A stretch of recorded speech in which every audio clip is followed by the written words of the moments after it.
Assalamualaikum warahmatullahi wabarakatuh. Al-Hasan bin Ali radhiyallahu ta'ala anhuma pernah berkata, "Allamani Nabi sallallahu alaihi wasallam kalimatin aquluhunna fi qunutil witr." Rasulullah sallallahu alaihi wasallam mengajarkan kepadaku doa-doa yang aku ucapkan tatkala kunut witir. Doa-doa tersebut, Allahumma hdini fi man hadait wa afini fi man afait, dan seterusnya. Ini menunjukkan di syariatnya kunut witir. Bahkan begitu pentingnya Nabi SAW mengajarkan kepada Al-Hasan, padahal waktu itu beliau masih kecil, mungkin 6 atau 7 tahun, tapi sudah diajarkan oleh Nabi SAW agar beliau perhatian terhadap doa ini. Nah, bagaimana cara kita kunut witir? Ya, para sahabat, Ubay bin Ka'ab radhiyallahu anhu ketika mengimami di zaman Umar bin Khattab salat tarawih, maka beliau begitu setelah lewat tengah Ramadan, beliau pun kunut witir. Adapun pelaksanaannya, sebagian ulama berpendapat sebelum ruku dan sebagian ulama mengatakan setelah ruku. Kita memilih pendapat setelah ruku.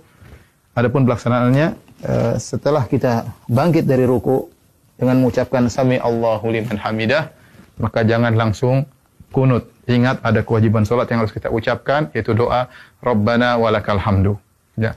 Setelah kita mengucapkan Rabbana walakal hamdu, baru kita kunut, yaitu dengan mengangkat kedua tangan, disunahkan mengangkat kedua tangan, kemudian kita doa dengan yang dianjurkan, doa yang diajarkan Nabi, Allahumma hdini fiman hadait wa afini fiman afait. Kalau kita sendirian, kita menggunakan Allahumma hdini, yaitu Allah berilah petunjuk kepadaku. Ya. Tapi kalau kita jadi imam, maka kita rubah kata gantinya menjadi kami. Ya. Allahumma hdina, ya Allah berilah petunjuk kepada kami. Allahumma hdina fiman hadait wa afina fiman afait. Dan setelah itu kita boleh baca dengan doa kunut yang diucapkan oleh Umar bin Khattab, Allahumma inna nasta'inuka wa nastaghfiruk, ya, wa nuthni 'alaikal khaira kullah wa la nakfuruk. Kemudian Allahumma iyyaka na'budu, dan seterusnya. Dan ini juga dianjurkan. Dan masalah doa kunut, maka tidak ada doa khusus. Seorang boleh membaca doa, ya, yang dia inginkan, ya. Tidak mengapa dalam doa kunut, sebagaimana dijelaskan Imam Nawawi rahimahullahu taala, tidak ada doa khusus dalam kunut. Tetapi dianjurkan kita membaca doa yang diajarkan oleh Rasulullah sallallahu alaihi wasallam.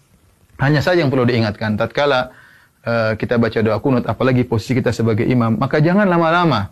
Yang sebagian imam, Masya Allah, baca doa kunut sampai 10 menit, sampai 20 menit.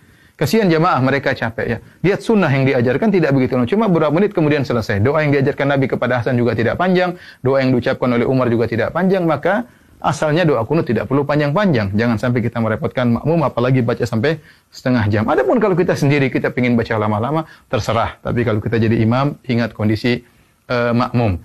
Jadi bebas kita baca dengan doa-doa yang diajarkan oleh Nabi SAW, atau doa-doa yang dibacakan oleh para imam-imam yang indah-indah boleh kita baca dalam kunut.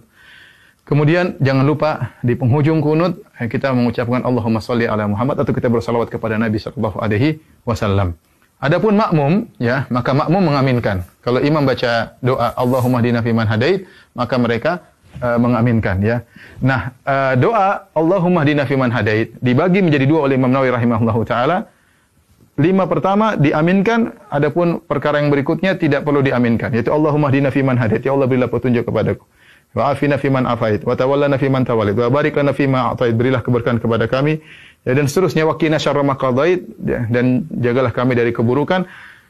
Kemudian apa? Fa innaka taqdi wa la yuqda 'alaik. Yang 5 ini kita katakan amin, makmum mengatakan amin, amin. Begitu imam mengatakan fa innaka taqdi wa la yuqda 'alaik innahu la yadhillu ma walait, maka di antara kesalahan makmum jangan mengucapkan amin. Sebagian makmum amin amin terus, ya, mungkin karena tidak paham bahasa Arab.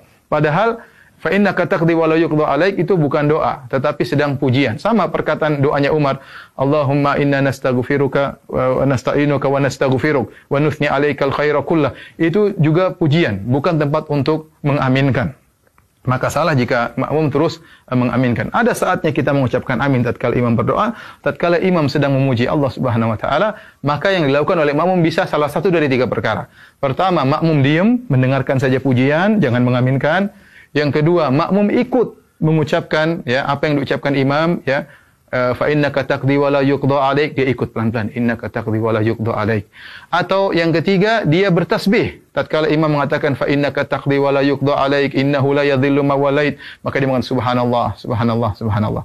Nah, di antara kesalahan makmum adalah mengaminkan semua yang diucapkan oleh imam. Di antara kesalahan kedua, makmum melihat ke atas, tidak boleh Mungkin saking khusyuknya kemudian amin amin ke atas, itu juga salah. Karena dalam sholat kita tidak boleh lihat ke atas. Yang ketiga, setelah selesai kunut mereka mengusapkan kedua tangan ke wajah. Dan ini diingatkan oleh Imam Nawawi dalam kitabnya Al-Majmu', menukil dari Al-Baihaqi bahwasanya tidak diriwayatkan dari seorang salaf pun dalam sholat mereka berdoa kemudian mengusapkan tangan ke wajah. Diriwayatkan dari sebagian salaf, kata Imam Al-Baihaqi, mereka mengusapkan kedua tangan di wajah tatkala berdoa di luar sholat. Adapun dalam sholat maka tidak ada yang mengusapkan kedua tangannya ke wajahnya. Semoga kita bisa menjalankan kunut witir dengan baik, dan jangan lupakan doa untuk negeri kita, kemudian untuk masyarakat kaum muslimin di dunia, dan semoga wabah segera diangkat oleh Allah Subhanahu wa taala. Wabillahi taufik. Assalamualaikum warahmatullahi wabarakatuh.